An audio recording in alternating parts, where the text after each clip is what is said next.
For today, I would like to share with you how we bring science to the radio. And me, myself, I'm Jacotte Brokken. I have a Master's of Science in Chemistry, and I also studied a postgraduate course on digital content creation and journalism.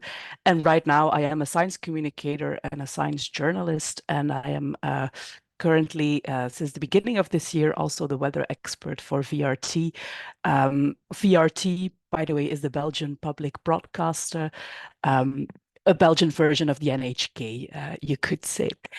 And so today I would like to talk about first and foremost about this show. I am part of it's a morning show at VRT Radio 2.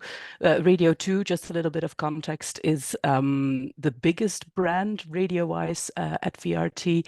It's a radio channel aimed at everyone, basically. They have the biggest audience, so from 7-year-olds to 77-year-olds.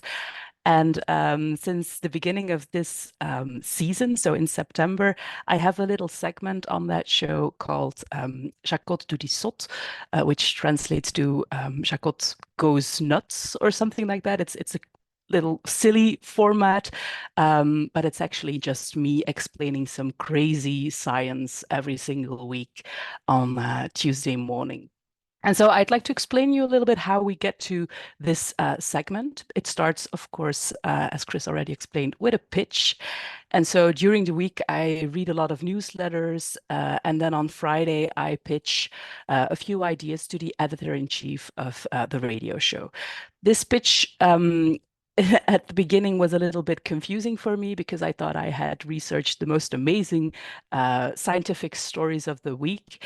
And then as it turned out, the editor-in-chief informed me that none of these stories were interesting for their audience because they were too complex or too detailed, or I had to explain too much background information to really emphasize the importance of the research. So we had to go back and forth a little bit during these first weeks. And then as soon as we find out what kind of story we can bring, I start preparing my script. That usually works out on Monday. So both the editor-in-chief and the host of the show provide some feedback, some suggestions as well on how to incorporate this segment into the show. And then on Tuesday, there's the actual radio show, and I present the segment live during the morning show. And I usually get about 5 minutes to talk, which is not a lot. And you have to keep in mind that it's radio, so it's audio on only, which can be sometimes a little bit challenging to explain certain difficult topics. We do get broadcast on TV as well, but I think most people listen to us and not just watch, so we have to keep that in mind. But the most important part in this is how do I find my topics? And so I've listed some of the different ways new research gets to me. First and foremost are newsletters. I'm subscribed to a whole bunch of newsletters from Nature to the BBC, Scientific American, Life Science, some Dutch and Flemish sources as well. So I get my daily dose of new science and try to figure out if anything is relevant for this audience. Then there are some press releases that get to me, but I do feel like I can get some more press releases in over there. Um, I haven't been active on Eureka Alert, but I intend to do so right now. Hasn't come on my radar yet. So some universities, some researchers get in touch, and then there's the general news. So some Flemish news sources, some trends on social media, something that happened along the week that I can just hook in on and tell a story about that. And sometimes there are suggestions from Radio 2 as well. So suggestions from the audience, for instance, if they have a general question, or suggestions from the hosts and the editors. And I will get to some examples of what I've been presenting these last couple of months. The picture on the left at the top is a picture of Walt Disney, if anybody hasn't recognized him. His birthday came up a couple of weeks ago, and so we decided to take that opportunity and find out if some of his movies, some of his parks have some science written into them. And so we discussed whether or not Rapunzel, for instance, whether it's physically possible to have someone climb up on your hair. I do have to apologize for my cat as well, because he's really keen to find out more about how to present science on the radio. So that's Walt Disney.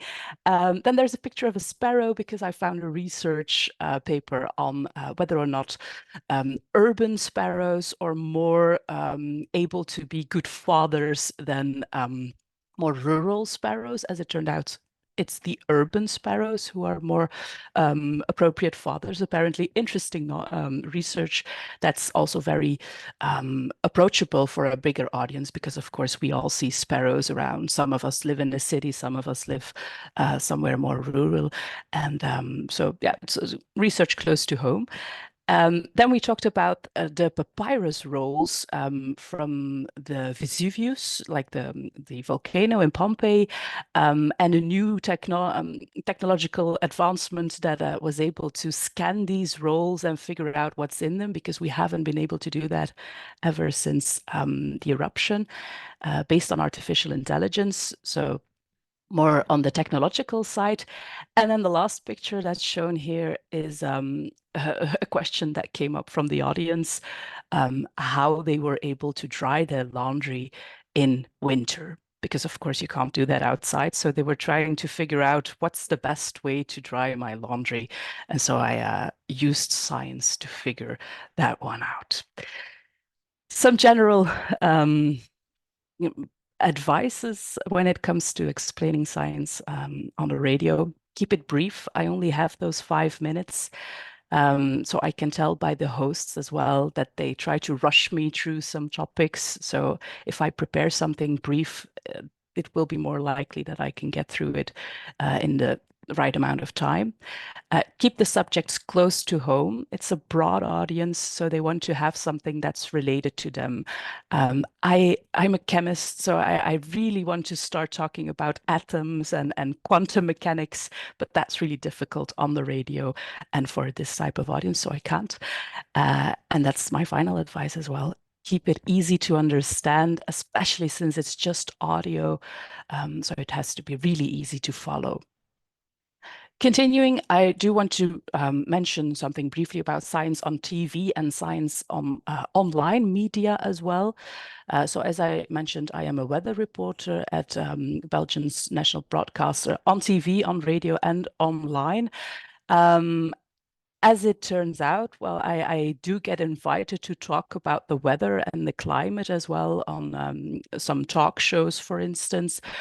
So I do get to experience that as well, which is sometimes a bit challenging because I get to talk about topics that aren't really in my expertise. So what I do is I try to get as many sources as I possibly can. For instance, this screenshot is from a talk show I did a couple of weeks ago, uh, about COP28 and how the climate change and everything that's been discussed there affects the weather as well. So in those moments, it's really important for me to have my sources, to have researchers around me that I can contact, institutions as well, because we have a Belgian climate center as well. So I really keep in touch with these people to make sure that I provide the right information. So when it comes to the weather updates, I'll just go through what a day in the life as a weather person looks like. So we get our weather updates from the Royal Meteorological Institute of Belgium. Multiple times a day, we call them to get the latest forecasts and to maybe ask questions. Because right now, for instance, it's almost 12 p.m. here in Belgium, and we have a storm coming up. So the wind is blowing really intensely today, but the storm is most likely to not go across Belgium, but remain in the Netherlands and Denmark, just to get that out there, FYI. I try to keep up with weather and climate news by following experts on Twitter, on X, as it's called right now. I hope most of those experts transfer to Threads as well, because I'm so far more keen on following them over there than remaining on X.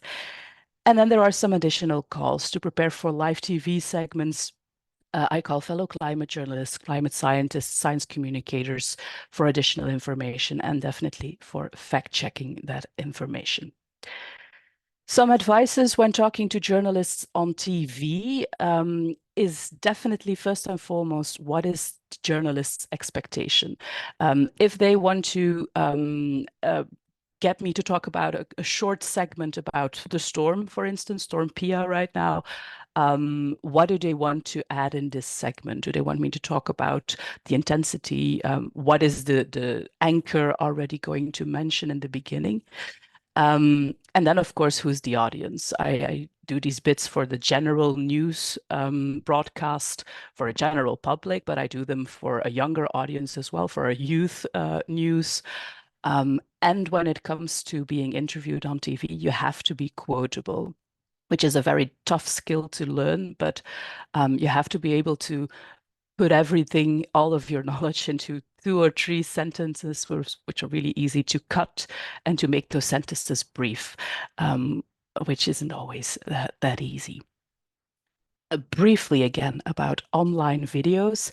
And for that, I'd like to share with you a video that I've made a couple months ago when we've experienced our very first heat wave in September. I've added some subtitles because, of course, it's in Dutch, and I hope the sound will transfer as well, but we'll find out. De meteorologische herfst die is ondertussen begonnen, maar daar valt op dit moment nog weinig van te merken. Daarom wil ik in deze video 2 vragen beantwoorden. Hoe abnormaal is het weer van nu? En zijn we onderweg naar een hittegolf? So just a short piece of this video that I made to put this into context.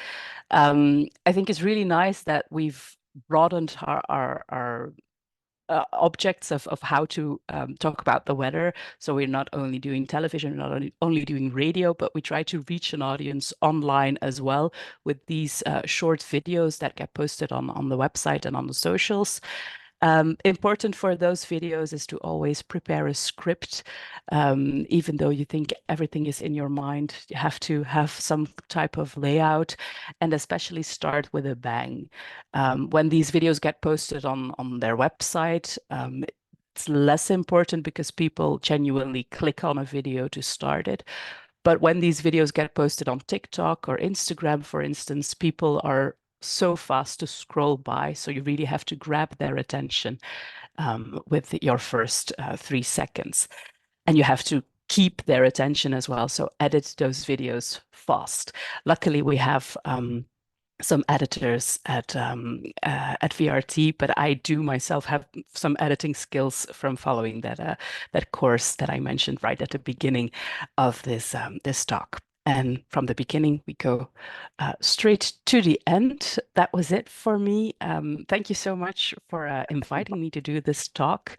And if you want to get in touch, these are my email address and my handle on Instagram, X, TikTok, and Threads as well. So I hope to see you there. Thank you.